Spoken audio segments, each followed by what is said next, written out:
porque ele vai receber, amém? Convido a igreja a ficar de pé, vamos abrir a nossa Bíblia em Marcos no capítulo 9.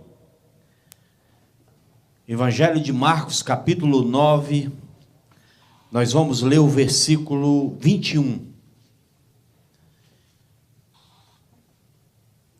Marcos, capítulo 9, versículo 21. De acordo com o que você for encontrando, vai dizendo amém. Que na frente ainda está esperando, mas vai encontrar. Aleluia. Glória a Deus. Perguntou Jesus ao pai do menino: há quanto tempo isto lhe sucede? Repita comigo. Há quanto tempo isto lhe sucede? Mais uma vez, todos juntos. Há quanto tempo isso lhe sucede? Mais uma vez. Há quanto tempo isso lhe sucede? Curve a sua cabeça, vamos falar com Deus. Deus, muito obrigado porque estamos na tua casa, na tua presença, agora estamos diante da tua palavra. Palavra essa que o Senhor já colocou no meu coração, mas eu preciso da ajuda do teu Espírito. Deus, nos ajude, nos abençoa. Fala com o teu povo, fala com a tua igreja. Tem misericórdia de nós, Senhor. Precisamos ouvir a tua voz. Toca em cada coração contrito aqui nesta noite, Jesus. Cada pessoa que entrou aqui, Senhor, talvez precisando na busca de um milagre. Eu quero profetizar a resposta, a providência de Deus, porque a nossa esperança está no Senhor. Todas as nossas ansiedades nós lançamos sobre Ti, Jesus. Nos ajude, Senhor, a colocarmos até fardos, Senhor, que há tanto tempo carregamos. Nos ajude, nos ensina a depositarmos a nossa confiança no Senhor. Aumenta a nossa fé, Jesus. Aumenta a fé da Tua igreja. Porque como homens e mulheres de fé, Senhor, nós podemos fazer mais para o Teu reino. Seremos melhores na medida que nós entendamos que o Senhor está na frente de tudo e no controle de tudo. Ser conosco é o que eu te peço no nome de Jesus. Tome assento. Aleluia. O capítulo 9 de Marcos começa contando a história, contando um relato, uma experiência de algo sobrenatural que acontece com Jesus e 3 dos seus discípulos. A Bíblia diz que Jesus convida Pedro, Tiago e João, e eles vão ao monte. Não foi a primeira vez que Jesus os chama separado, mas dessa vez aconteceu algo de sobrenatural. A Bíblia diz que ali no monte, aliás, a Bíblia não identifica o local exato aonde ocorreu isto. Alguns estudiosos identificam como um monte, outros usam o nome de outro monte. Não sabemos por certo qual foi o monte que aconteceu a transfiguração, mas também isso não nos interessa. Não interessa o monte que aconteceu o sobrenatural. O importante é que Jesus estava naquele lugar e algo aconteceu. A Bíblia diz que de repente os discípulos veem Jesus falando com Moisés e Elias. Os discípulos ficaram assustados, pasmados, sem palavras, ao ponto deles propor: vamos fazer uma tenda para Moisés, uma tenda para Elias e uma tenda para o Senhor, porque é bom estarmos neste lugar. Na verdade, os discípulos não compreendiam o que estava acontecendo naquele momento, e a prova diz que eles falavam coisa com coisa. Mas uma coisa é certa: algo de sobrenatural aconteceu naquele lugar, ao ponto dos discípulos dizer: não vamos sair daqui. Porque quando nós chegamos à presença de Deus e Deus se manifesta, nós não queremos sair. A Bíblia diz que então Jesus desce com os discípulos. Ao descer com os discípulos, Jesus encontra os fariseus e os saduceus discutindo com os discípulos. E eu quero fazer um paralelo aqui, porque os saduceus e os fariseus, ao discutir com os discípulos, eu vejo aqui duas religiões. A religião dos fariseus, saduceus, que representava a lei da época. E eles discutiam com os discípulos, que representa o tempo da graça, os homens que andavam lado a lado com Jesus.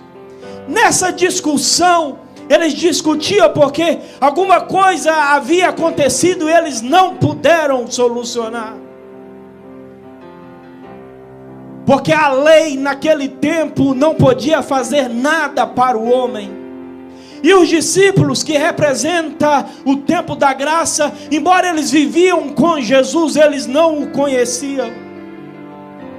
A prova que os discípulos não conheciam Jesus ainda, que certa vez Jesus falou para Pedro: quando você se converter, porque é possível você conviver com Jesus, é possível você ser membro de uma igreja, falar em línguas estranhas e não conhecer Jesus, e talvez ainda não ter se convertido ainda. A Bíblia diz que quando Jesus chega e encontra aquela discussão, Jesus diz: o que vocês estão discutindo? Naquele momento, no meio da multidão, um pai entra, toma a palavra e diz para Jesus o motivo daquela discussão. O texto que eu li relata, a partir do versículo 14, um pai desesperado, um pai que, segundo o seu relato, ele diz para Jesus: tenha misericórdia do meu filho, porque o meu filho, o demônio o apanha, e quando o demônio apanha o meu filho, ele começa a ranger os dentes, baba começa a sair da sua boca. A narrativa de Marcos está também em Mateus e também em Lucas. Em Mateus, o pai diz que quando o demônio apanhava aquela criança, que agora já era jovem, muitas das vezes ele jogava ele no fogo e outras vezes na água. Imagina você conviver com isso dentro da sua casa. Imagina um pai ver o demônio tomando seu filho e ele não poder fazer nada. Imagina a dor de um pai vendo seu filho ranger os dentes. E na narrativa do pai dizendo para Jesus, ele diz: e agora eu percebo que o meu filho está definhando, ele está secando, ele está, em outras palavras, morrendo. E este pai, em desespero, leva o seu filho para os discípulos, diz a Bíblia. Mas os discípulos não puderam expulsar aquele demônio. E por isso a discussão entre os religiosos da época, porque os religiosos começaram a discutir com os discípulos por que o demônio não saía. Não é diferente do nosso tempo. As igrejas, as religiões, muitas das vezes têm entrado em embate, em discussões, qual é o melhor, enquanto tem vidas lá fora que precisa da ação de Deus, e Deus quer usar eu e você. A Bíblia diz que aquele pai diz para Jesus: os seus discípulos não puderam expulsá-lo, não puderam fazer nada. Jesus toma a palavra e diz: traz ele a mim.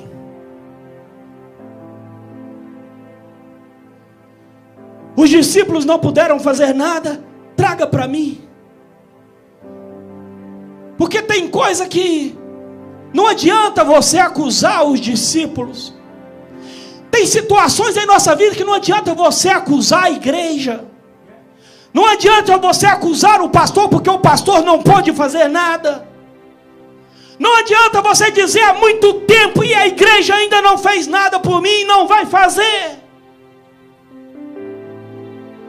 Não adianta você dizer eu fui no culto porque tinha um profeta que revelava tudo, mas ele não resolveu o meu problema e nem vai resolver. Porque tem coisa que só Jesus pode fazer por nós. O problema é que é mais fácil você colocar a responsabilidade sobre a igreja, sobre o pastor. E você esquece que você tem que levar a Jesus. Jesus diz: traga o menino. Eu imagino que quando o pai ouviu Jesus dizendo: traga o rapaz, traz o menino, ele se alegrou. A Bíblia diz que quando aquele menino chega diante de Jesus, o demônio manifesta. Porque diante de Jesus nada fica em oculto. O que está escondido tem que se manifestar. No momento que aquele demônio manifesta, Jesus vê a narrativa que o pai havia dito para Jesus. Agora Jesus vê exatamente como o pai havia dito. O demônio manifesta, a criança cai no chão, começa a ranger os dentes. Aí vem a pergunta que eu li com vocês. Jesus analisa. Eu imagino aquele pai naquele momento, o que ele queria era que Jesus resolvesse o problema, mas Jesus para analisar. Jesus quer saber há quanto tempo. Há quanto tempo ele está assim?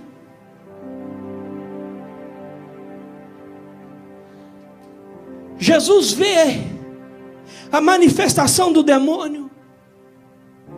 Certamente aquele rapaz rolava no chão, rangia os dentes.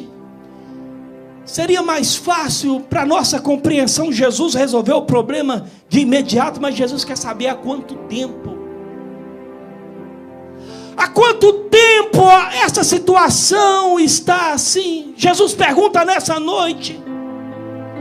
Há quanto tempo você vem arrastando esse problema? O pai responde para Jesus: desde criança. Eu imagino a primeira vez que aconteceu. Por que aquele pai não fez nada?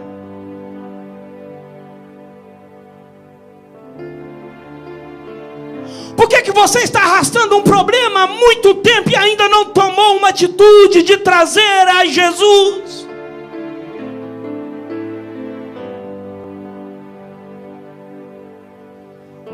Há quanto tempo você está vendo seu filho se rebelar e você não toma uma atitude? Há quanto tempo que você perdeu o controle da sua casa e ainda não tomou uma atitude? Jesus quer saber nessa noite há quanto tempo essa situação está. Há quanto tempo que você já não ora mais como você orava? Há quanto tempo que você parou de jejuar? Há quanto tempo que você não fala mais em línguas? Há quanto tempo a responsabilidade na casa de Deus você deixou de lado? Há quanto tempo você não dobra o joelho e busca o Senhor dos exércitos? Há quanto tempo você perde o tempo com tantas outras coisas e esquece de buscar o reino de Deus em primeiro lugar? Há quanto tempo? Há quanto tempo você chora, mas não faz nada? Há quanto tempo você vê a situação piorando? Porque começa aos poucos. Talvez a criança está pequena ainda. Ela levanta a mão para você e você dá a gargalhada.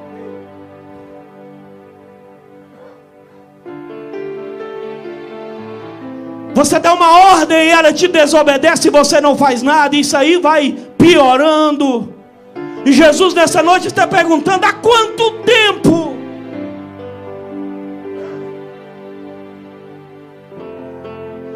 Há quanto tempo ele está assim?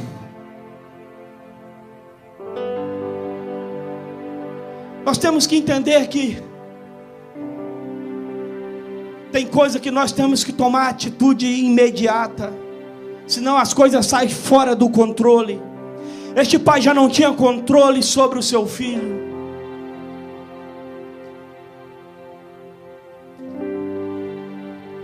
Que Deus nos ajude nessa noite a sairmos daqui disposto a tomar uma atitude em relação às situações da nossa vida. Que Deus nos ajude nessa noite a sairmos daqui e, se for preciso pedir perdão, peça perdão. Se for preciso liberar perdão, libere perdão. Mas se for preciso dar um basta nessa noite. Tome uma nova direção. Mude esse quadro no nome de Jesus. Não arraste mais esse problema. Satanás tem que saber que nós temos o controle. O inferno tem que saber que maior é o que está em nós do que o que está no mundo. Você pode no nome de Jesus. Esse gigante vai cair na sua vida no nome de Jesus. Maior é o que está em você, entenda isso. Você pode todas as coisas. O pai pergunta. Jesus diz: oh, geração incrédula. Às vezes nós lemos o texto imaginando que Jesus está dizendo para os discípulos, porque não puderam expulsar o demônio. Jesus está dizendo todo mundo, os discípulos, o pai. Porque aquela criança vivia endemoniada, porque o pai ainda não acreditava no poder de Deus. Geração incrédula, pais incrédulos, discípulos incrédulos, homens que até têm título, mas são incrédulos. Que Deus tenha misericórdia de nós e salve essa geração. Aí o pai diz para Jesus: me ajude. Tem hora que você tem que pedir ajuda. Aquilo que você, talvez, pastor, saiu do meu controle, eu não posso mais. Peça a Jesus, porque Deus ajuda. Pede a Jesus, ao sair daqui, dobre o seu joelho no seu quarto e diz ao Senhor dos Senhores: me ajude.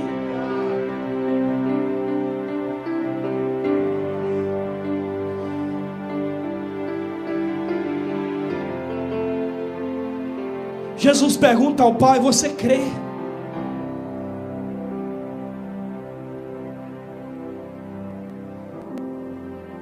Tudo é possível ao que crê. Jesus está conversando com o pai e a criança está endemoniada. Porque o problema não era nem o demônio. Jesus tinha que tratar na raiz do problema. Jesus tinha que salvar aquele pai, porque o demônio podia voltar. No diálogo, Jesus diz: tudo é possível ao que crê. Pastor, está impossível. Tudo é possível. Saiba de uma coisa: tudo é possível a você se você crê. Basta crer.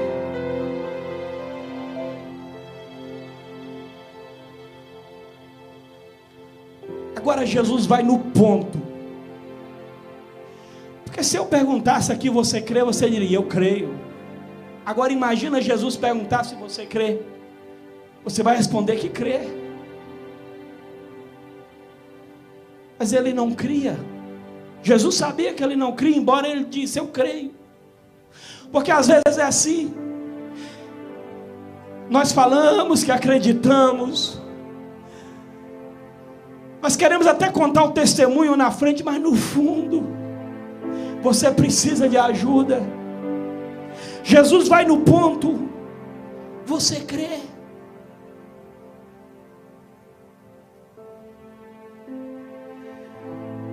E o pai diz a Jesus: eu creio. Ponto, vírgula. Eu creio. Ponto e vírgula. Ajuda a minha incredulidade. Ele diz que crê, tem um ponto e vírgula, e ele vai no fundo e rasga seu coração e diz para Jesus: me ajuda, porque na verdade eu não creio. Não tenha vergonha de dizer que para você acabou as forças, você já não está crendo mais no milagre. Fale a verdade, rasga seu coração para Jesus. Me ajuda na minha incredulidade.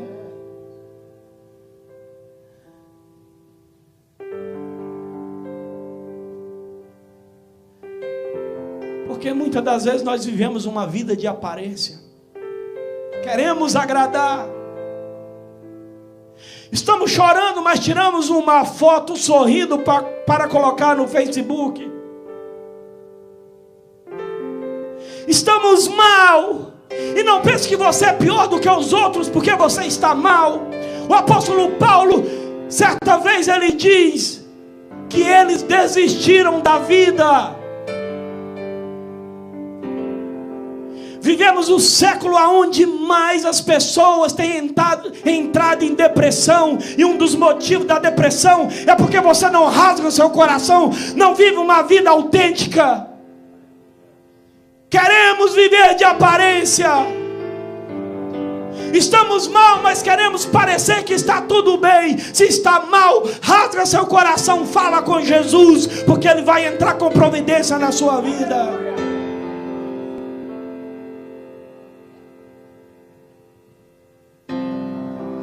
A Bíblia diz que depois disto, Jesus olha para o menino. Eu quero profetizar nessa noite que Jesus vai olhar para o seu problema. Jesus vai olhar para a tua casa nessa noite. Jesus vai olhar para o teu filho nessa noite. Jesus vai olhar para esta situação a partir de hoje.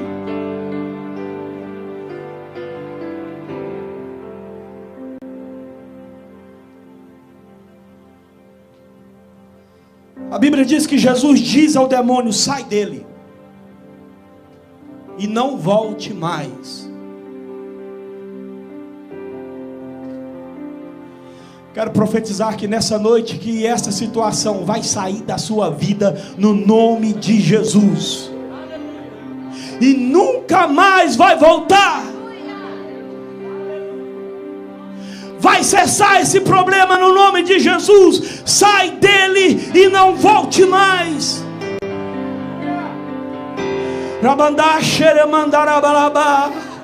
Eu profetizo que a cura vai chegar e dessa enfermidade você não morre mais. Eu quero profetizar nessa noite que o choro cessa a partir de hoje. Desta causa você não chora mais. Se você dobrar o seu joelho nessa noite por esta causa, Deus entra com providência e você não vai ter que orar mais. Sai dele e nunca mais. Oh, aleluia. Se tem um que pode dizer nunca mais, é o Senhor dos Exércitos. Nunca mais, nunca mais, nunca mais. Tem momento na nossa vida que é duro. Tem momento em nossa vida que as lutas vêm e nos quebram no meio. As forças acabam.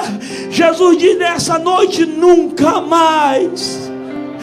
Oh, aleluia. Jesus tem poder de cessar as nossas lutas. Jesus tem poder de te dar o sono que você nunca teve, o descanso, a paz que excede o entendimento humano. Nunca mais. Diga para o seu irmão aí do lado: nunca mais.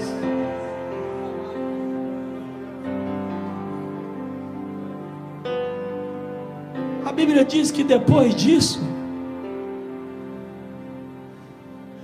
o demônio agita a criança.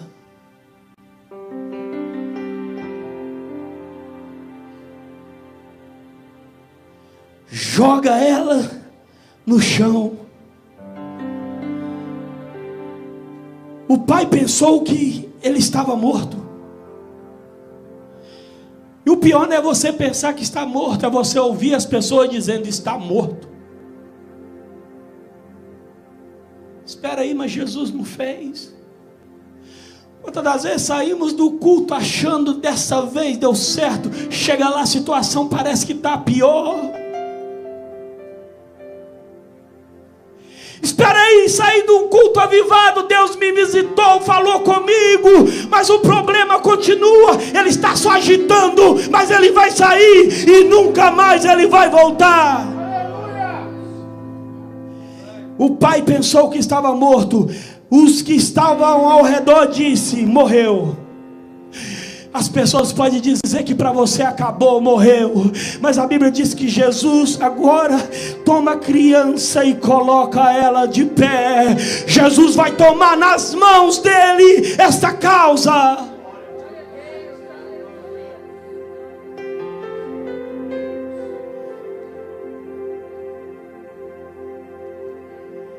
Porque é justamente quando eles estão dizendo que morreu que Jesus coloca de pé.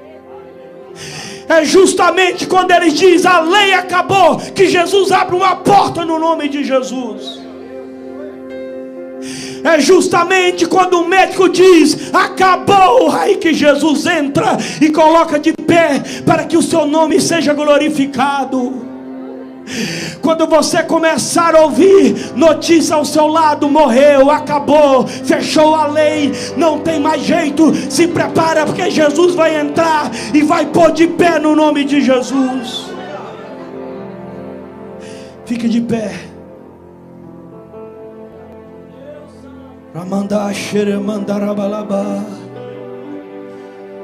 Oh, aleluia.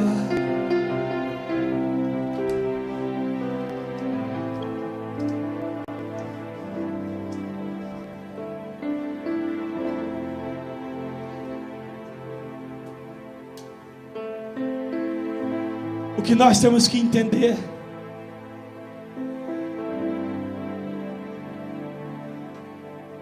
é que tem situações em nossa vida, lutas prolongadas, que você tem que sair daqui nessa noite consciente. Você vai entrar e vai tomar controle dessa situação no nome de Jesus. Jesus não restaura, não liberta apenas a criança, mas há uma mudança de vida no Pai. Que Deus nos ajude, que Deus nos abençoe nessa noite. E se você entrou aqui até ouvindo já a notícia: morreu, acabou, Jesus entra nessa causa. Jesus vai colocar de pé o que muitos estão dizendo que morreu.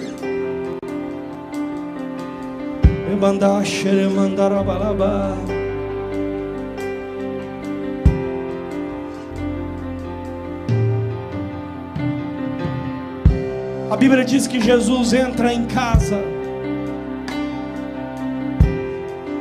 Ao entrar em casa, os discípulos o chamam a particular e diz: por que nós não podemos expulsá-lo?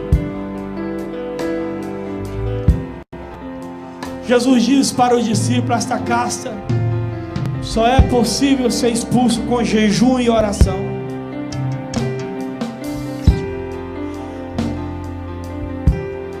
Tem causa nas nossas vidas. que você tem que dobrar o seu joelho, você tem que orar, você tem que jejuar. Mas sabe de uma coisa? Deus vai entrar com providência. Deus vai entrar com providência. Eu poderia chamar você para vir aqui na frente, mas não vou chamar. Eu quero que você coloque a mão no seu coração, porque todos nós, se eu fosse chamar, todos deveriam vir aqui, porque todos nós precisamos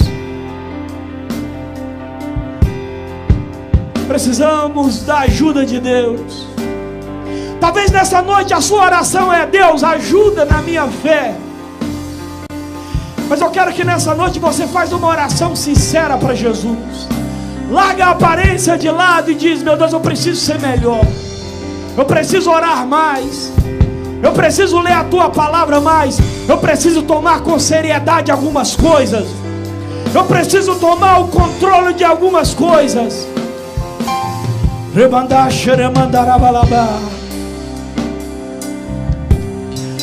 Deus nos ajude, porque a verdade é que nós, quantas das vezes somos incrédulos a certas coisas. Porque uma coisa é você orar crendo que a sua dor de cabeça vai ser curada,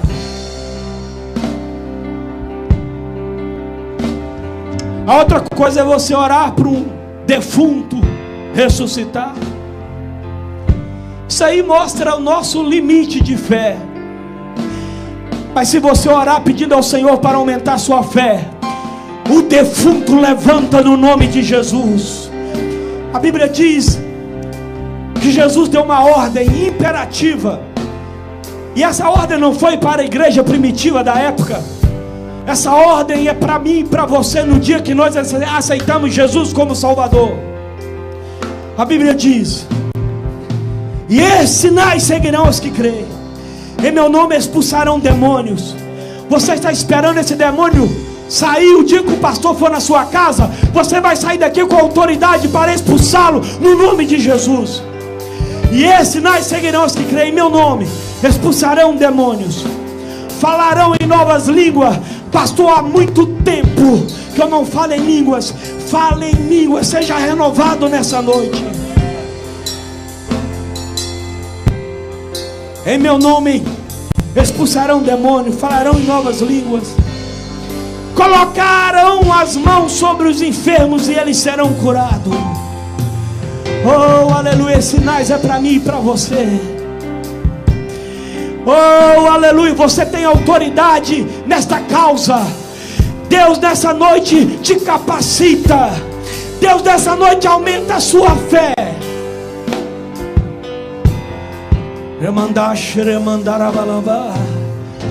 Oh, Jesus amado, eu aprendo através da tua palavra nessa noite que o Senhor quer nos dar poder e autoridade. Meu Deus, capacita a tua igreja, aumenta a nossa fé, Jesus. Entra na nossa causa, no nome de Jesus. No nome de Jesus. Cada situação, Jesus, cada causa, cada oração feita, Senhor, ouve, Senhor, a oração da tua igreja. Me ajuda, Jesus. Me ajuda a ser, Senhor, crente. Aumenta a minha fé. Oh, aleluia. Deus, dá autoridade aos pais nessa noite. Dá autoridade às mães nessa noite. Dá autoridade à tua igreja nessa noite. E eu profetizo que este problema nunca mais